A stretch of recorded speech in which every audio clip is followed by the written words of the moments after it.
Quisiera compartir con todos mis queridos hermanos una afirmación de fe que yo la aprendí de mis padres y dice así: en mis necesidades Dios me ayudará, en todas mis hambres de comer me dará. Él va a mi lado, apunta la vía, cada momento de noche y de día. Él es mi todo, ya no hay temor. Aquí son Dios, verdad y amor. Bendiciones.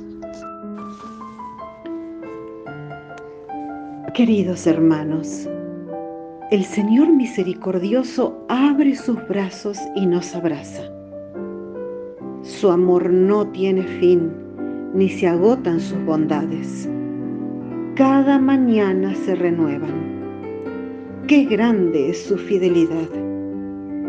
Por eso le decimos: Señor, en esta mañana haznos saber de tu amor, porque en ti hemos puesto nuestra confianza. Haznos saber cuál debe ser nuestra conducta, porque a ti dirigimos nuestros anhelos. Enséñanos a hacer tu voluntad, porque tú eres nuestro Dios. Tu buen espíritu nos lleve por el camino recto. Amén.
No sabemos muy bien qué decirte, queda tanto, oh Dios, por hablar, preguntar, darte gracias, pedirte, y por todo queremos orar. Si es verdad que el Espíritu gime, abrazado a nuestra oración, que su voz sin palabras nos guíe a confiar sin palabras en vos.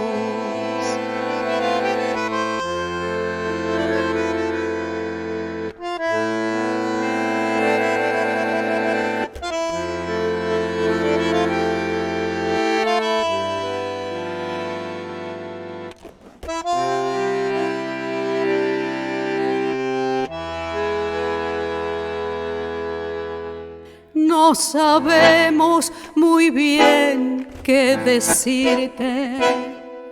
Queda tanto, oh Dios, por hablar, preguntar, darte gracias, pedirte, y por todo queremos orar. Si es verdad que el Espíritu gime, abrazado a nuestra oración,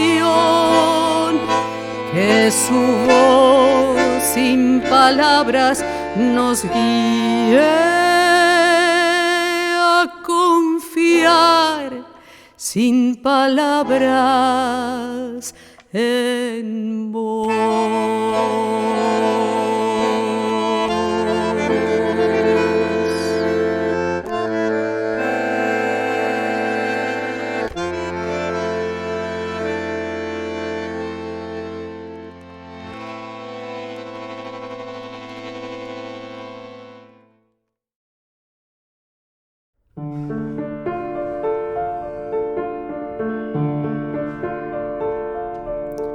Como un frágil aliento, tu palabra nos llega, como el alfarero, tu amor nos moldea.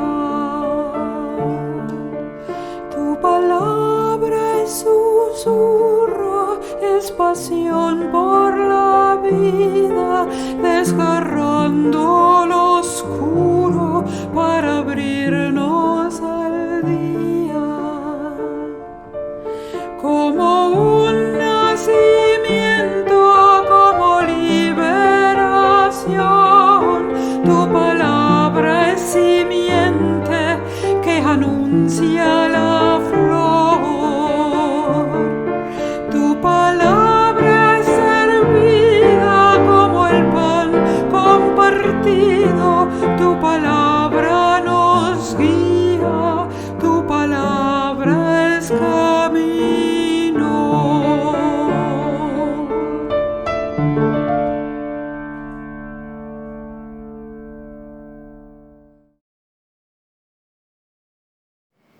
El cielo proclama la gloria de Dios.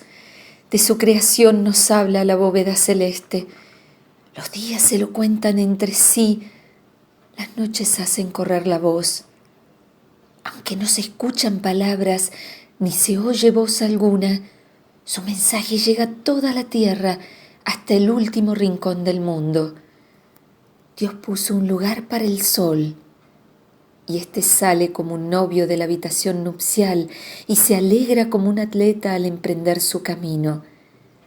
Sale el sol por un lado del cielo y da la vuelta hasta llegar al otro, sin que nada pueda huir de su calor. La enseñanza del Señor es perfecta porque da nueva vida. El mandato del Señor es fiel porque hace sabio al hombre sencillo. Los preceptos del Señor son justos porque traen alegría al corazón. El mandamiento del Señor es puro y llena los ojos de luz. El temor del Señor es limpio y permanece para siempre. Los decretos del Señor son verdaderos, todos ellos son justos. Son de más valor que el oro fino, son más dulces que la miel del panal.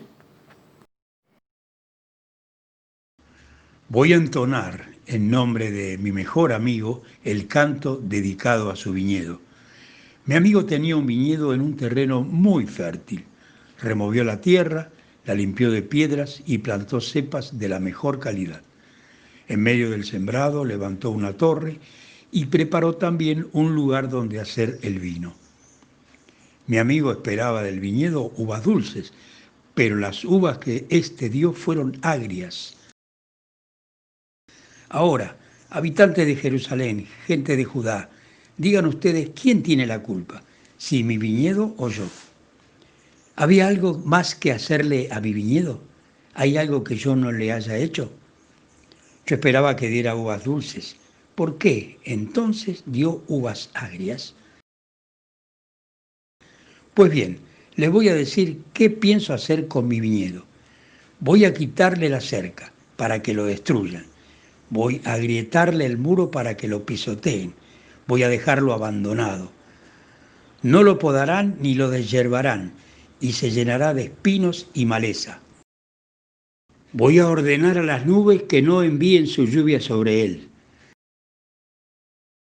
El viñedo del Señor Todopoderoso, su sembrado preferido, es el país de Israel, el pueblo de Judá. El Señor esperaba de ellos respeto a su ley, y solo encuentra asesinatos. Esperaba justicia, y solo escucha gritos de dolor. Hola, buenos días, ¿cómo les va? Una vez más nos encontramos por este medio en la comunidad que es la iglesia, la comunidad que el Señor ha formado y del cual nos ha llamado a formar parte. Y en este espacio es que compartimos la palabra y compartimos nuestras preocupaciones, nuestras cosas, nuestra fe. Esta semana ha sido una semana particularmente triste para nuestra comunidad porque falleció Connie, que partió a la presencia del Señor hace unos días atrás, y queremos realmente transmitirle a su familia todo nuestro cariño, toda nuestras oraciones, nuestra compañía. Compañía difícil porque estamos en cuarentena y eso hace todavía todo mucho más difícil. Elena, Eduardo, al esposo de Connie, Tomás, y a Benji, el pequeño. Queremos decirles que estamos con ustedes, que nuestro corazón está cerca de ustedes, que nos duele y que como comunidad hemos sentido realmente un impacto al enterarnos de esta situación. Sientan que estamos de corazón al lado de ustedes, sientan que no están solos, pero no solo porque nosotros podemos acompañarlos como comunidad de la iglesia, sino porque el Señor está con ustedes y los va a fortalecer. Pedimos en nuestras oraciones que sientan la fortaleza del Espíritu del Señor acompañándolos en este tiempo, que sientan que es un tiempo difícil de separación, pero es un tiempo que el Señor nos ha puesto como desafío para nuestra fe y para nuestra esperanza. Reciban nuestros cariños, mi cariño particular y el de toda la comunidad de la Iglesia Metodista de Martínez. Esta palabra que nos acaban de leer es una parábola. Vieron que hay parábolas en el Antiguo Testamento, pues Jesús va a usarlas mucho más. Y esta es una parábola. El profeta Isaías, ¿no? Está muy enojado Isaías con su gente de su tiempo porque hay muchas rebeliones, muchas injusticias y mucho alejarse de la palabra de Dios. Y entonces cuenta esta parábola. Este hombre que hace una viña y esa viña la cuida mucho y hace todos los esfuerzos para que sea una buena viña y finalmente cuando espera que dé uvas dulces y ricas, ocurre que las uvas son amargas. Y entonces al final, cuando la gente estará pensando, los que oían esto, estarán pensando, bueno, ahora el Señor los va a castigar a estos malvados, Isaías les dice, cuidado, porque en realidad está dirigido a ustedes. Ustedes son lo leo, ¿no? El sembrado preferido, dice el texto, Ustedes son el sembrado preferido, que es el país de Israel, es el pueblo de Judá, está hablando en Jerusalén, en Judá, y se esperaba de ustedes uvas dulces y han dado uvas amargas. Pero Isaías lo dice no para destruir a la gente, por supuesto, ningún profeta quiere destruir a aquellos a los cuales está predicando. Bueno, solamente Jonás, ¿no? ¿Se acuerdan Jonás? Va a Nínive y quiere que lo destruyan a Nínive. Pero los profetas no lo hablan de esa manera. Los profetas quieren llamar la atención a aquellos que están equivocados, que se han confundido en el camino de la vida, y les dice que tienen que volver a Dios. Y acá les dice una cosa muy importante. Y ustedes recuerdan que cuando en la Biblia le dice algo a alguien es porque nos lo está diciendo a nosotros también. Y les dice, ustedes son el pueblo que el Señor ha elegido. Son el pueblo escogido. Y usa la imagen, de la viña, ¿no? Un sembrado especial, muy cuidadosamente elaborado, cuidado, alimentado por Dios. Y entonces les dice, ustedes se están equivocando, tienen que cambiar de camino, porque tienen el privilegio de ser un pueblo que ha sido elegido por Dios para transmitir su mensaje y no lo están haciendo. Se han olvidado de la ley. ¿Ustedes se acuerdan? La ley en el Antiguo Testamento, en el Nuevo también, cuando se habla de la ley se refiere a la palabra de Dios. Nosotros no usamos la palabra ley para la palabra de Dios, pero ellos sí usaban esa palabra, así la entendían, ¿no? En hebreo se dice Torah. Torah es la instrucción, la orientación que Dios da. Y se ha traducido como ley. Se han olvidado de la ley, se han olvidado de la palabra de Dios. Entonces el profeta dice, cuidado, esto les va a pasar, a menos que cambien de vida. Y creo que no hay que ser tan dramático, no tenemos que imaginarnos que va a pasar como aquí, ¿no? La van a podar y la van a destruir a esta viña porque no ha dado frutos dulces. El Señor no actúa de esa manera, es como que los quiere asustar Isaías para que ellos cambien de vida. Y entonces es una invitación a nosotros a revisar nuestras conductas y a ponernos en sintonía con el Señor. Es un privilegio ser elegido por Dios, pero no porque seamos elegidos quiere decir que el Señor se ha rechazado a otros. Ser elegido, como era el pueblo elegido y como van a ser los discípulos elegidos, vamos a ver en el Nuevo Testamento también, ¿no? Significa que son llamados para una tarea en particular, otros son llamados para otras tareas. Lo importante es identificar la tarea a la cual hemos sido llamados y convocados y hacer todos los esfuerzos posibles para poder responderle al Señor como Él espera que respondamos, o sea, que demos frutos dulces. Él quiere que nuestros dones los pongamos al servicio de la iglesia, de los hermanos y las hermanas, de la comunidad en la que vivimos, del prójimo. Quiere que nuestros dones sean útiles a los demás y también sean para crecimiento nuestro. Quiere que aquellas cosas que ha puesto en la vida de cada uno las podamos utilizar bien. Es muy lindo imaginarse que uno es como una especie de viña que el Señor cuida mucho y hace grandes esfuerzos para que demos buenos frutos. Y entonces, si están todas las condiciones dadas, tenemos que responder a esa invitación y a ese llamado de Dios. Ahora vamos a seguir en el Nuevo Testamento reflexionando sobre esto. Ya nos vemos.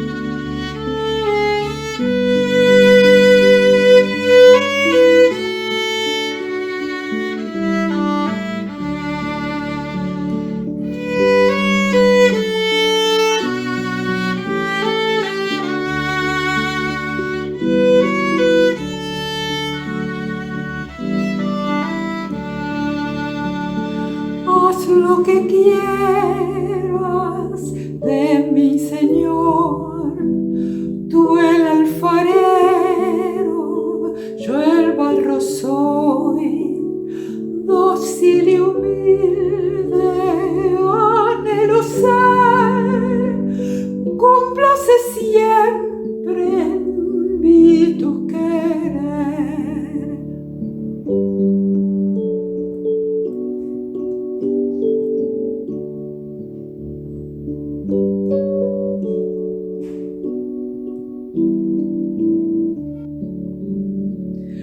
Haz lo que quieras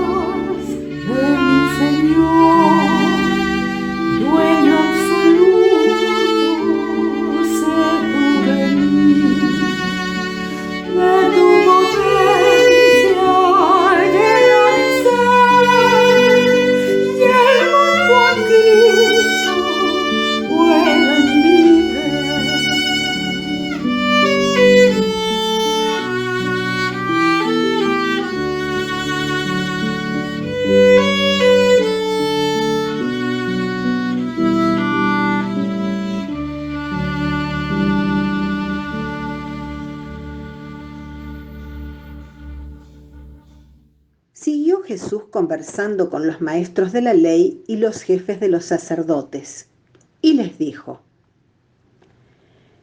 escuchen otra parábola.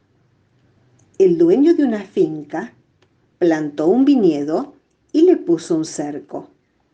Preparó un lugar donde hacer el vino y levantó una torre para vigilarlo todo. Luego alquiló el terreno a unos labradores y se fue de viaje. Cuando llegó el tiempo de la cosecha, mandó unos criados a pedir a los labradores la parte que le correspondía. Pero los labradores echaron mano a los criados, golpearon a uno, mataron a otro y apedrearon a otro. El dueño volvió a mandar más criados que al principio, pero los labradores los trataron a todos de la misma manera.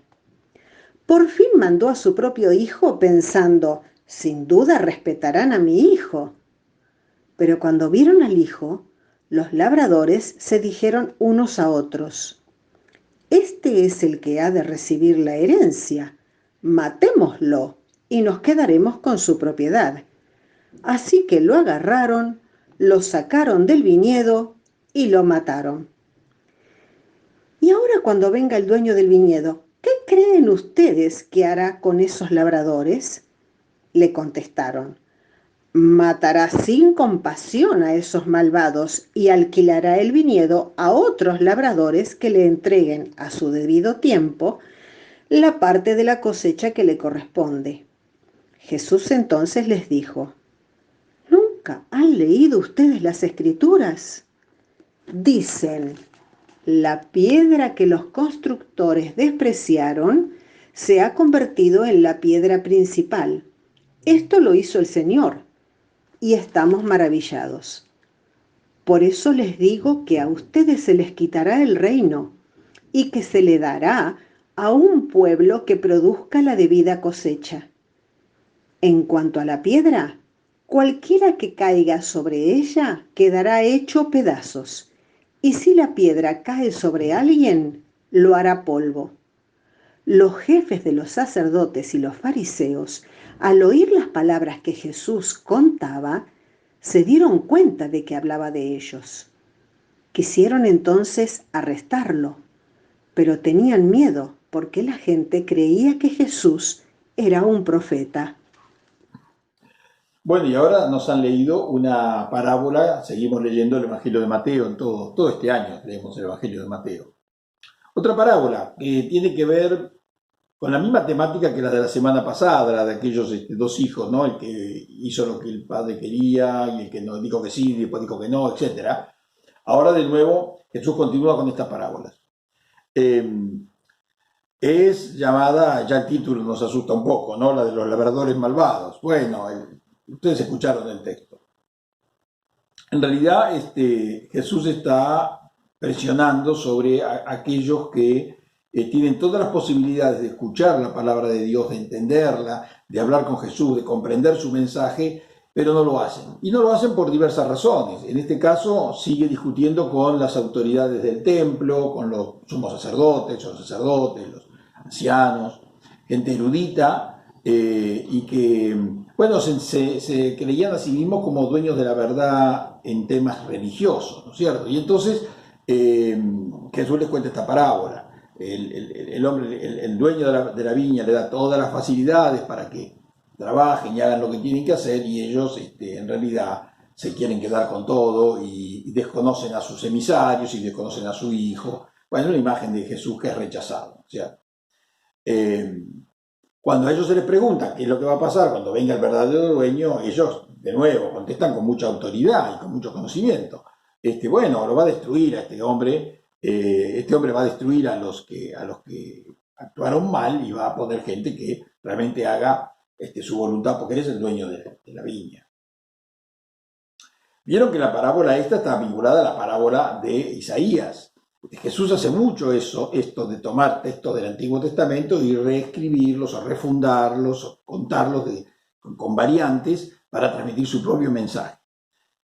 Entonces, aquel pueblo de Israel que era elegido y que tenía una función en el plan de Dios, y que Isaías les decía: fíjense, se están equivocando, tienen que corregir su camino, es más o menos el mismo pueblo de Dios que ahora en tiempos de Jesús, Jesús les dice, fíjense, se están equivocando, tienen que corregir su camino, son eruditos, saben todo lo que tienen que saber, conocen la ley, como decíamos, ¿no? Conocen la ley, pero la aplican mal y no entienden este nuevo mensaje de Dios a través de su Hijo. Y entonces viene esta frase que es tan importante y tan significativa para nosotros. Dice, la piedra que los constructores despreciaron se ha convertido en la piedra principal. Esto lo hizo el Señor y estamos maravillados por eso. Creo que esta parábola a nosotros nos tiene que hablar de eso, de cómo identificamos la piedra principal. Porque a veces despreciamos las piedras que nos parecen que no son las más importantes. Y ocurre que esa piedra es la principal. Ustedes saben, esto es sabido, los arcos, en la antigüedad no había cemento, con lo cual los edificios se construían hasta la Edad Media, tardía, solo de piedras. Y siempre en el arco hay una piedra allá arriba, que es la que hace trabar todo. Si se saca esa piedra, se cae el edificio. Parece mentira, pero es así. Uno puede sacar otras piedras y no pasa nada, o más o menos. Pero esa piedra no se puede sacar. Si se saca esa, que por otra parte es la última que se pone en el arco, se cae todo. Entonces Jesús dice eso, cuidado, ustedes están identificando mal la piedra principal. Creen que con sus ritos y con sus prácticas y con sus oraciones regulares y con su bien decir, porque dicen bien las cosas, contestan bien las preguntas, están respondiendo a lo que Dios espera de ustedes. Y en realidad Jesús les dice, no, ustedes están identificando mal la piedra. La piedra que ustedes desechan porque dicen, bueno, esto son cosas menores, son prácticas cotidianas, no tienen mucho que ver con lo que nosotros estamos anunciando de parte del Dios, el Dios de Abraham, de Isaac y de Jacob, nuestro Dios. Esa piedra que ustedes consideran que no es importante es la verdadera e importante. Y esa piedra, en este caso, se coloca Jesús mismo en ese lugar. Ellos no están entendiendo que Dios, en su voluntad de comunicarse, de acercarse, de estar más presente todavía, ahora ha enviado a su Hijo. Y que el mensaje de Isaías, como había sido el mensaje de las historias de Abraham, Isaac y de Jacob, el mensaje de otros profetas, ahora se está haciendo nítido y claro en la presencia de Jesús. Y entonces la parábola nos invita a eso, a identificar bien la piedra principal. ¿Estamos nosotros poniendo nuestras prioridades cerca de Jesús o la estamos poniendo en otro lado, creyendo que, bueno, estamos haciendo bien las cosas en materia de fe? ¿Estamos realmente tratando de identificar el verdadero mensaje de Jesús, el mensaje de misericordia, de amor, de encuentro, de preocuparnos por el otro, de estar atento a las necesidades del prójimo? Esa es la piedra importante para Jesús. Después hay otras cosas, pero esa es la piedra importante. Sin esa piedra lo demás no funciona. Y entonces acá viene la pregunta, ¿no es cierto? Cuando la gente dice, bueno, pero tenemos un templo, tenemos 4 paredes, tenemos instituciones, tenemos hasta ciertas burocracias en la iglesia, y eso no tiene que ver con el Evangelio. Sí, tiene que ver con el Evangelio, porque la iglesia se tiene que organizar. La iglesia tiene que tener un templo para que nos podamos reunir. Y cuando llueve nos cubre, cuando haya mucho calor nos tape de los rayos fuertes del sol. Y tenemos que tener instituciones y organizaciones y estructuras y hasta cierta burocracia, por supuesto. Lo que no tiene que ocurrir es que eso sea confundido con la piedra fundamental. La piedra fundamental es Cristo. La iglesia no se funda ni sobre ladrillos, ni sobre papeles, ni sobre comisiones, ni sobre estructuras, ni nada de eso. Se funda sobre la presencia de Cristo entre nosotros. Esa es la piedra fundamental. Sobre esa piedra se puede construir todo lo demás. A eso somos llamados. Y esta parábola nos ubica en ese lugar. Que no nos pase como estos hombres. Acá eran todos hombres, pero ahora viven mujeres también, pero acá eran todos hombres que no sabían identificar la piedra fundamental. Y yo siempre tengo la esperanza, porque no se nos dice en la Biblia qué pasó con estas personas, como tampoco en la parábola anterior, que algunos hayan recapacitado y hayan pensado que este hombre venido de Nazaret tenía razón, y quizás algunos de ellos recapacitaron y volvieron a repensar su fe y sintonizaron con las cosas de Dios, ¿no? Identificaron la piedra verdadera, no lo sabemos, El texto de los evangelios no nos cuenta esa parte de la historia. Pero realmente las palabras de Jesús son muy impresionantes y la parábola es muy fuerte en ese sentido y muy valiosa. Que el Señor nos dé en este tiempo a nosotros, todos nosotros, esa capacidad de identificar la piedra fundamental, aquella sobre la que realmente se puede construir y sostener una casa importante. Se puede construir y sostener una vida importante. Si la construimos sobre una piedra que no es la principal, se va a desmoronar. Pero si la construimos sobre esa piedra que es la que otros desprecian, pero que el Señor nos invita a valorar y a considerar el centro de todas las cosas, lo haremos bien y el Señor va a estar con nosotros. Amén. Digamos amén a esto, porque esto es lo que el Señor nos está diciendo con esta parábola, que parece tan terrible, pero que en realidad nos invita a la esperanza, a saber que Él quiere estar como roca sólida y roca que sostiene toda nuestra casa, nuestra iglesia, nuestra comunidad, nuestra fe, nuestra vida. Amén.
Imploramos tu piedad, oh buen Señor, por quien sufre en este mundo.